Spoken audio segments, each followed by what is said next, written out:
Nancy, is something wrong? On a cold day when Christmas songs could be heard throughout the city, I stopped to admire a tree ornament.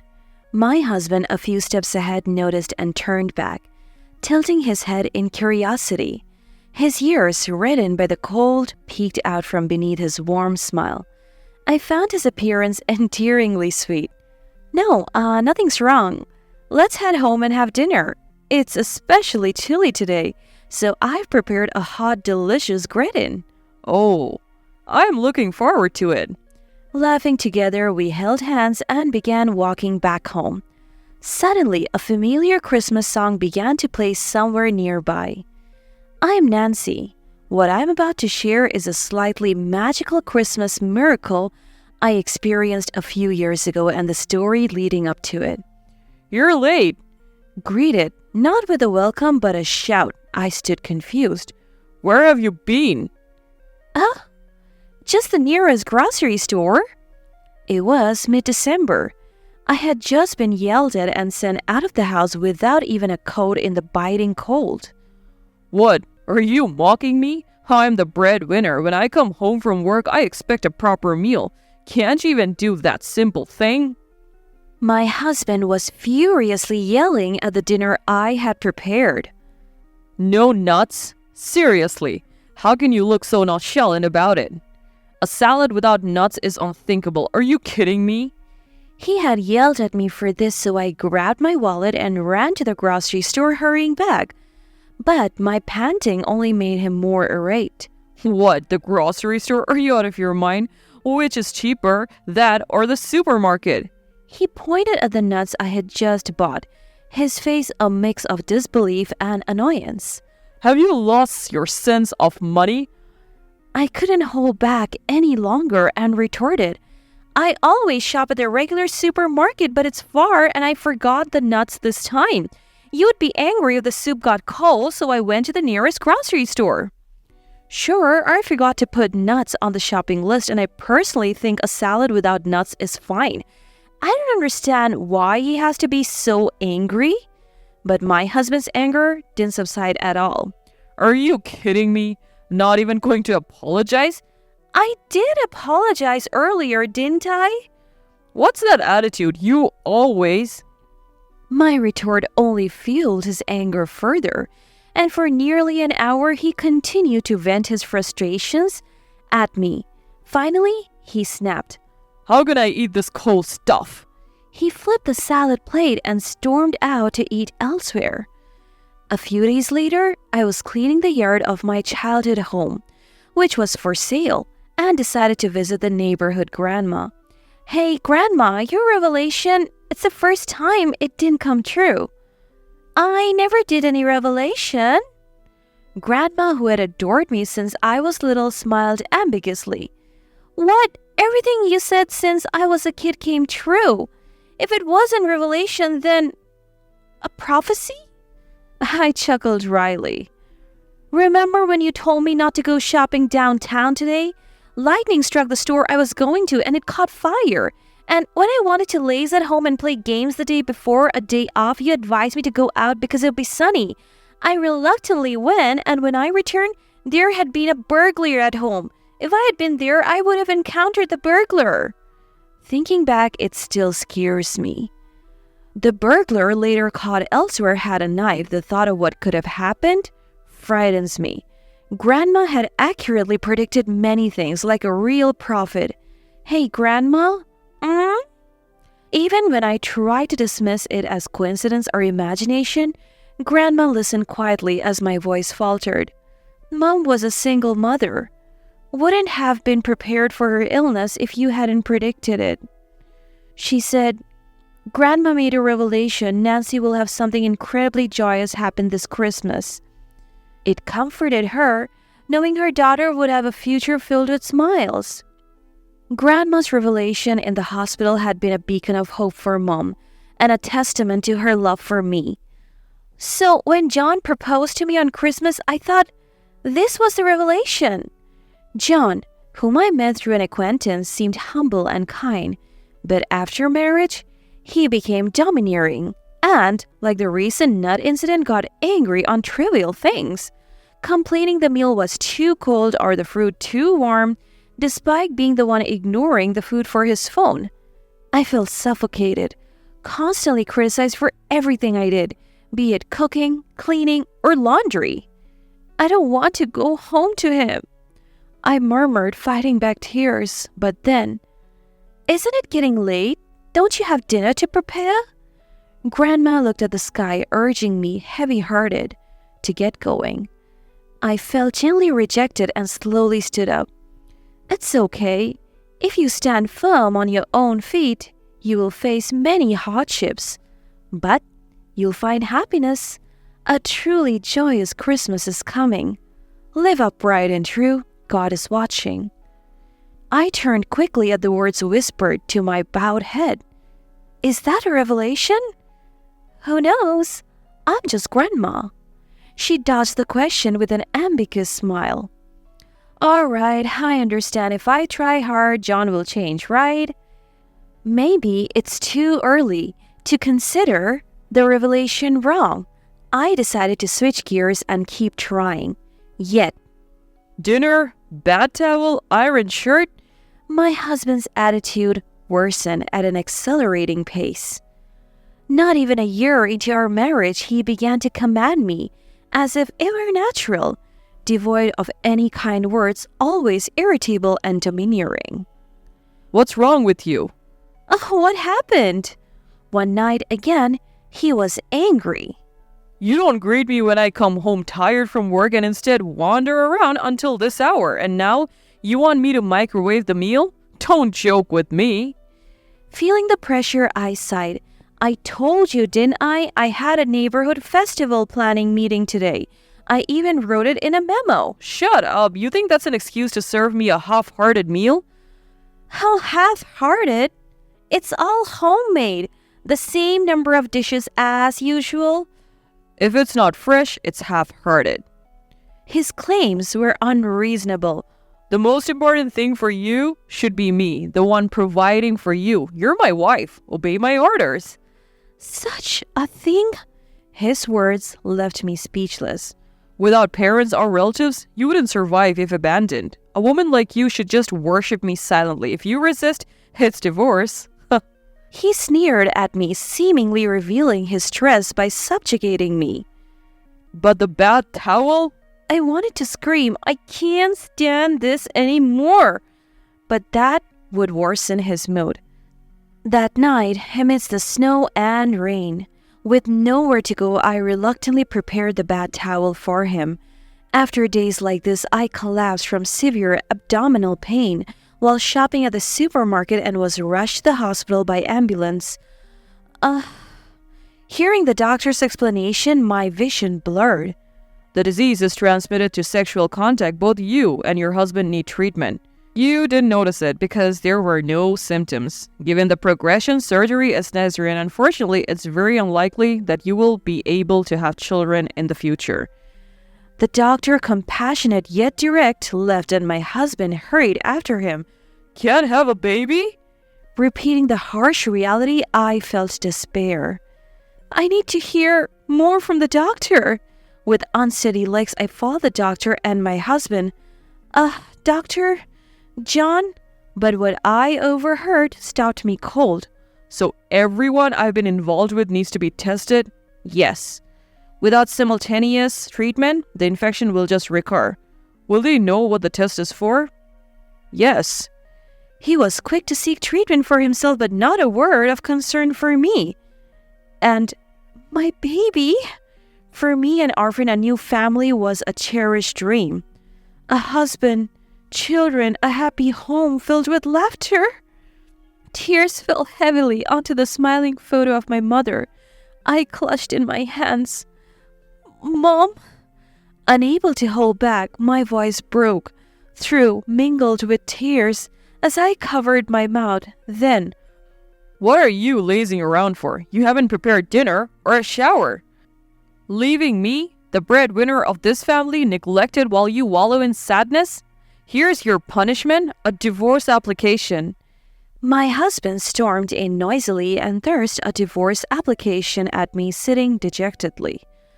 Annoying? Fine, I can divorce any time. You'll be the one in trouble. If you don't want to be divorced, stop lazing around and get moving. I am not lazing around. Oh, there's another punishment. I won't give you this month's living expenses. He leered at me with a nasty smile, seemingly pleased. An opportunity for you, who depends on me, to change your attitude. Know your place. If you resist, it's divorce. Having said his piece, he left the room, seemingly refreshed. Divorce, huh? Looking at the form with my husband's name on it, I felt a sense of calm. Mom, I have decided. I wiped the water droplets from the photo frame and spoke to my smiling mother, watch over me. For a while, I continued living in silence with my husband. He treated me like a servant, erupting in anger depending on his mood, while I spent my days quietly but firmly resisting. Then, that's what I'm saying. Lukewarm fruit is inedible and cold soup is out of the question. When will you ever get it right? It started again. Internally sighing, I decided to put my long-considered plan into action. Divorce if I resist, right? That's all you remembered? Reflect on your foolishness if you don't want to be divorced by me. He laughed through his nose, acting superior. You're not very bright, are you? Huh? My response seemed to confuse him. What did you just say? Facing my bewildered husband, I confronted him. The same thing over and over. Ever heard of vocabulary? All you have is divorce, divorce. Is that the only word in your limited vocabulary? You? Fine, let's divorce. I'll grant your wish and become a stranger to you. Huh? Caught off guard, he forgot to get angry. I smiled and said my goodbyes. I have already moved out my important things. Feel free to throw away what's left. Goodbye. I took off the apron I bought when we got married, folded it neatly, placed it before him with the house keys on top, and left with my suitcase. What the hell? I heard my now bewildered husband, but I didn't care. Now, that's refreshing. I walked lightly back to my childhood home, ignoring his bothersome voice. A month later, the divorce finalized, but my ex-husband's messages kept coming. Reflect, idiot. I'll forgive you if you apologize. As a wife, I ignored the barrage of messages I had never experienced during our marriage, silencing the notification. But his persistence led me to meet him one last time at his parents' house. Why are you ignoring me? Perhaps avoiding harsh words due to his parents' presence, my ex-husband spoke with a facade of civility. You never replied to my messages. Oh, those? Turned out the notifications. Huh? Too persistent. I am persistent? Yes. So, what do you want with a stranger? You... As I replied nonchalantly, his face gradually reddened with anger. What's that attitude? My parents are here. What do you mean by... sorry.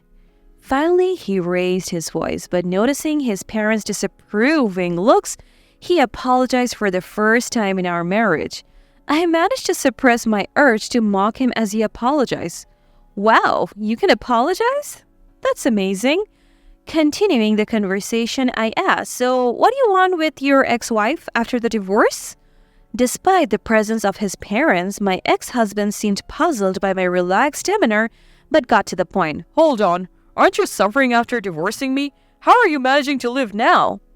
He feigned concern despite never once visiting my family home. I'm saying if you want, we can reconcile. You must be happy, right? As if? What's he thinking? I nearly burst out laughing. I am neither happy nor struggling. I earn enough for myself, plus the living allowance you give was just $250 a month, remember? It was never enough to sustain life. Actually, I think you're the one struggling without someone to do the housework. I have been much more comfortable since I became single. Reconciling makes no sense to me. My response visibly rattled him. Huh? But you were supposed to be a housewife. I mean, discussing such precise amounts isn't appropriate here, right? My ex-husband stammered, constantly glancing at his parents. John, you're not a little boy caught doing mischief. Calm down. And no use pretending. I know all your secrets. What? I silenced him by revealing my secrets. You're mistaken. I was never just a housewife, remember? I told you about living abroad as a child due to Dad's job. I used my Spanish skills from that time to work as a translator from home. There were plenty of resources on the bookshelf.